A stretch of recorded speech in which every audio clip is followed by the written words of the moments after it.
Next, let's square up social justice. A shocking secret Alito recording says flags were about gays, and there is only one winner. There is a shocking secret recording that was released yesterday from last week's Supreme Court Historical Society event. Liberal filmmaker Laura Windsor presented herself as a religious conservative. She secretly recorded a conversation with Supreme Court Justice Samuel Alito, you remember, who authored the Dobbs decision that ended a woman's right, a constitutional right, to an abortion. Windsor said to Alito, quote, "I don't know that we can negotiate with the left in the way that needs to happen for the polarity to end," end quote. Windsor went on to say to Alito, quote, "People who believe in God have got to keep fighting for that, to return our country to a place of godliness," end quote. Alito answered that observation by saying, quote, "I agree with you. I agree with you," end quote. Then he concludes that we will not be able to accept resolving the culture war to come. Here was that secret recording exchange. As a Catholic and as someone who really cherishes my faith, I don't know that we can negotiate with the left in the way that needs to happen for the polarization to end. I think that it's a matter of winning. I think you're probably right. I mean, one side or the other is going to win. I don't know. I mean, there can be a way of working, a way of living together peacefully, but it's difficult, because there are differences on fundamental things that really can't be compromised. So it's not like we're going to split the difference. And that's what I'm saying. I think that the solution really is winning the moral argument. People in this country who believe in God have got to keep fighting for that, to return our country to a place of godliness. Oh, I agree with you. This is so important. Let me make sure that I repeat Alito's words. Quote, "Fundamental things that can't be compromised," end quote. Alito is talking about, among other things, Christian nationalism and the faith community of their acceptance of LGBTQ+. It is noteworthy that Chief Justice Roberts answered the exact same question on Christian nationalism in a completely different way. You don't think there's a role for the court in guiding us toward a more moral path? No, I think the role for the court is deciding the cases. If I start, would you want me to be in charge of guiding us toward a more moral path? That's for the people we elect. That's not for lawyers. Well, I guess I believe that the founders who are godly, we're Christians, and I think that we live in a Christian nation, and that our Supreme Court should be guiding us in that path. Yeah, I don't know that we live in a Christian nation. I know a lot of Jewish and Muslim friends who would say maybe not. And it's not our job to do that. It's our job to decide the cases as best we can. Alito has been severely criticized for his lack of political independence on the court. One example is that his home flew the U.S. flag upside down in support of the January 6th Capitol attack leading up to Biden's January 20 inauguration. He blamed his wife, but the secret recording provides evidence that they talked about their flags.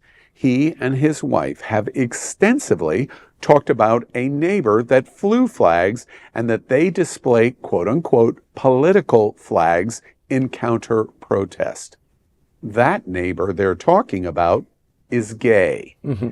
In the secret recording, Alito's wife, Martha Ann Alito, talks about her anger on media reporting and that they will get revenge. And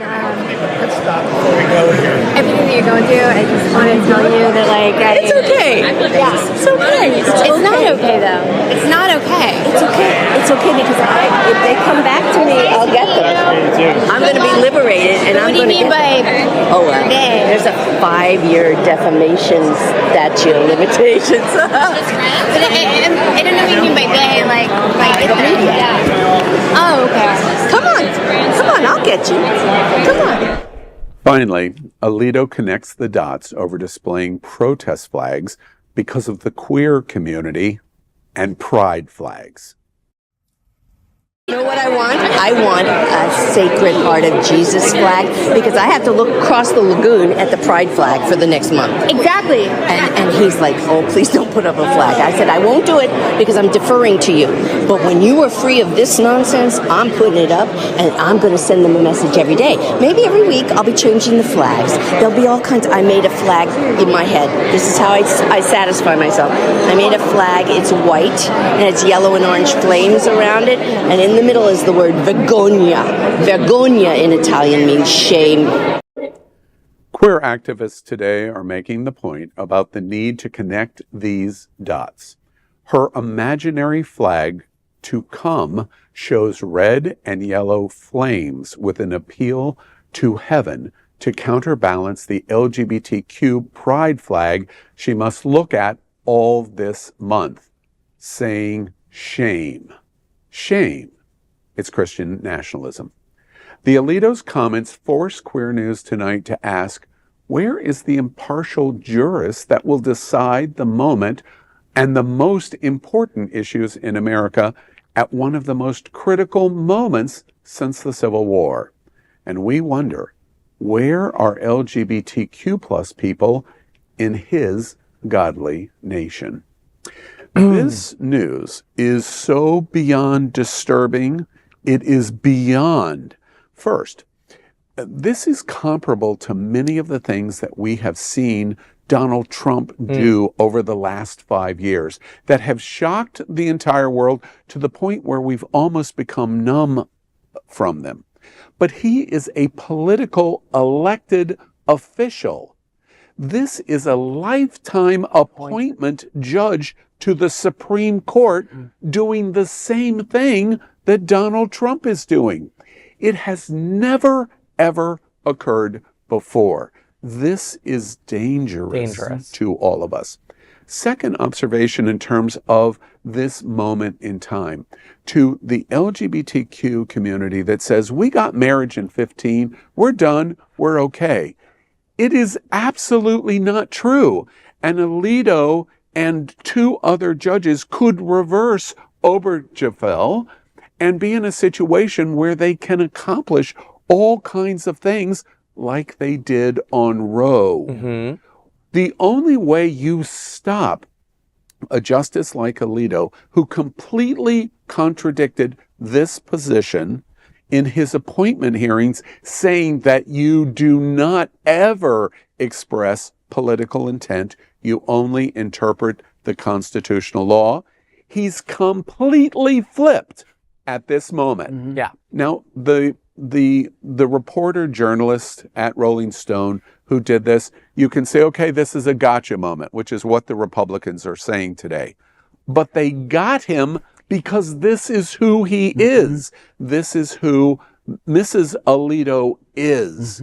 They're Christian nationalists out for the LGBTQ community. And if people do not get out and vote, they're going to get us. Yeah. And she has no vergogna. She has no shame. She's completely shameless hag that she is. And she gets up there and she says this stuff. And we thought it couldn't get any worse than crazy-ass Antonin Scalia. At least Scalia had his best friend Ruth Bader Ginsburg there to kind of keep him in check and remind him when he was being an asshole.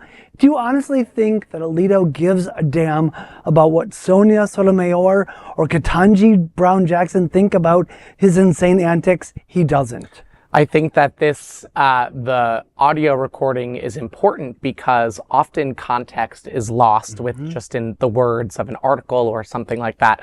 So for people to hear the distaste and disgust, quite honest, in both of their voices and all 3 of their voices in this audio, I think that it's powerful. Also, in Italian, prosciutto means ham, which is kind of what she looks like. And I did just want to say super quick, just because I love Sunshine Cathedral and their message for adopting some Christians, some Catholics, some little bit of everything. This book that I'm reading right now is called The New Believer's Bible. It's by Greg Laurie, and it is directly targeted for LGBTQ plus believers in anything. If you just like to meditate, I recommend picking it up, because after reading, after listening to articles like this, you could be really discouraged to want to maybe take a part in a Sunday service or something like that. And this book, I texted my grandma and I said, give me a modern retelling of the Bible that I feel included in, that includes my community. And she did some research and sent me this version. One final note in connecting the dots to this story.